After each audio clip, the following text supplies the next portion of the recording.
My dear students, this is class 11 maths, chapter 3, trigonometry, exercise 3.3 la question number 5 பார்க்க போறோம்.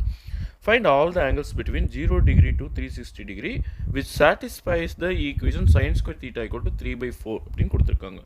ஓகேனா sin square theta equal to 3 by 4 அப்படின்னு இங்க எழுதிக்கிறேன். இப்போ பாத்தீங்கன்னா நமக்கு sin theta வேணும் இல்லையா? So sin theta equal to இந்த பக்கம் ரூட் எடுக்கணும் இல்லையா? 3 by 4. Then sin theta equal to இப்போ 3 வந்து ரூட்டுக்குள்ளே நிற்கும் பட் 4க்கு நம்ம ரூட் எடுக்கலாம் இல்லையா? ஸோ ரூட் 3/2 கிடைக்குது. ஸோ சைனோட எந்த வேல்யூக்கெல்லாம் நமக்கு ரூட் 3/2 அப்படின்னு பாசிட்டிவ் வேல்யூ கிடைக்கும் பாருங்கள். Sine 60 degree equal to root 3/2. அடுத்து பார்த்தீங்கன்னா சைன் 120 டிகிரிக்கும் இதே வேல்யூ தான் கிடைக்கும். இங்கே பாருங்கப்பா, இது வந்து ஆங்கிள் 60 டிகிரி. அடுத்து இந்த ஆங்கிள் பார்த்திங்கன்னா 120 டிகிரி. ஸோ 120க்கும் நமக்கு ரூட் 3/2 தான் வேல்யூ கிடைக்கும். இங்கே பாருங்கள், சைன் 120 டிகிரியை நான் எப்படி எழுதுவேன்னா சைன் 180 மைனஸ் 60 டிகிரின்னு எழுதலாம். இப்போ இது வந்து செகண்ட் குவாட்ரண்ட் இல்லையா?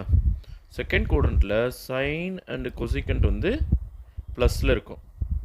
All students take chocolate. So second குவாட்ரண்ட்டில் சைன் அண்ட் கொசிகண்ட் வந்து ப்ளஸில் இருக்கும், பாசிட்டிவ் வேல்யூ. ஸோ இங்கே -60 வந்தாலும் இதே நம்ம சைன் 16 தான் எழுதுவோம். ஓகேவா? ஸோ சைன் 120ன்றதும் சைன் 60ன்றதும் ஒன்று தான்.